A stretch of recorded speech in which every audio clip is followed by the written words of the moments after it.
It's good to be here with you. Please have a seat. I see we have some beautiful families out there. You know, I served a few years in the Marine Corps, and I got to say, I'm pretty jealous. This is a pretty fine duty station, if I do say so myself.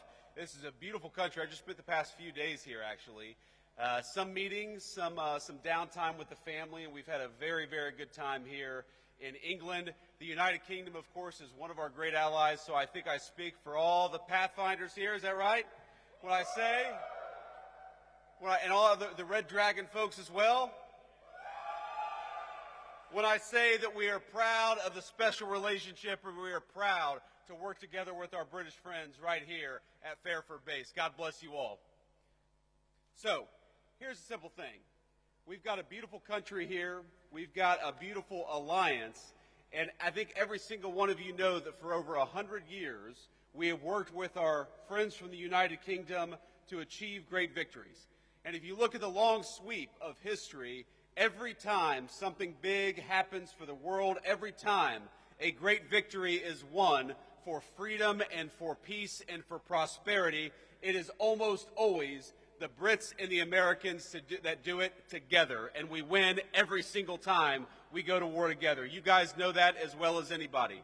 But it's not just about going to war, and it's not just winning when we do.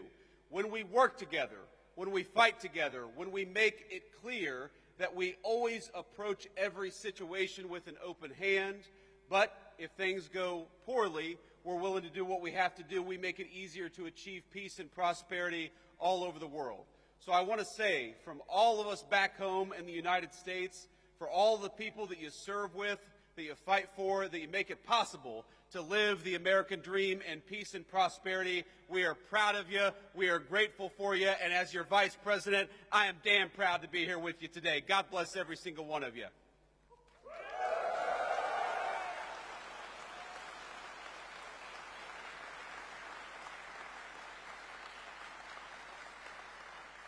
Now, it would be impossible for me to list every single thing that has happened just from this single base over the past 100 years. From World War I to our operations against terrorists in Yemen, the history of this base, of its mission, of all of the things that we've done with our friends from the United Kingdom, it is a very, very proud tradition.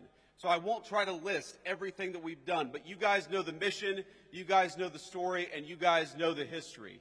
We have done so much with our English friends, with our friends from the UK, and you know, I started the week at a place called Chevening with the Foreign Secretary of the United Kingdom, further south in the country, in a county called Kent.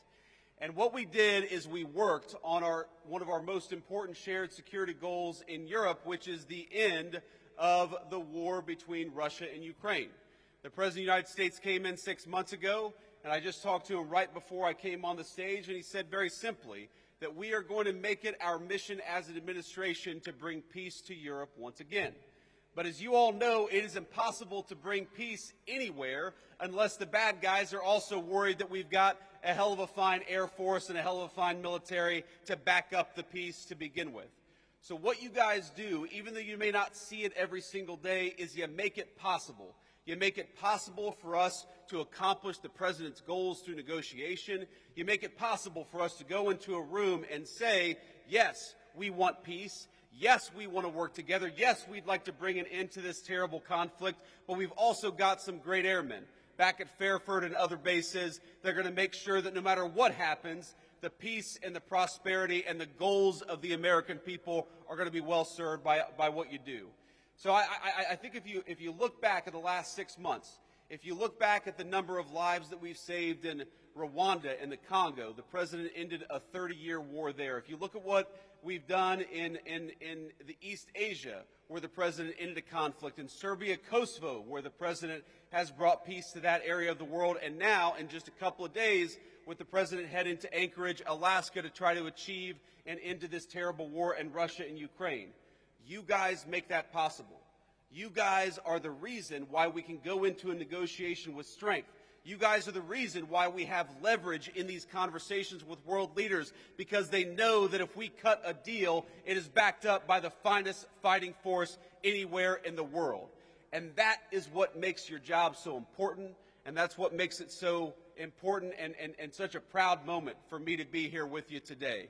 Because nothing that I do, nothing that we do as an administration is possible without the hard work, the courage, and the skill that you guys bring to the job.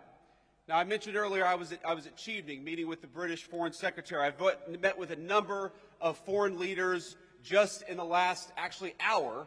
I had a call with about 30 European leaders.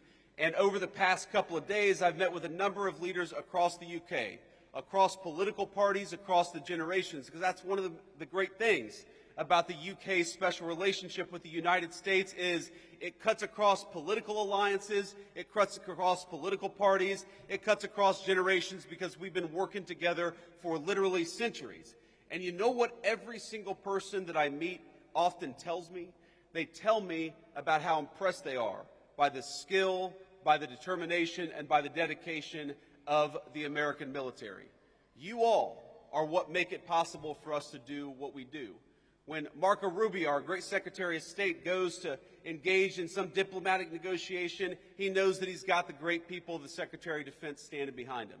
And that fact, the fact that people are impressed by you, the fact that so many people are frankly afraid of you, is why we're able to do what we do as an administration.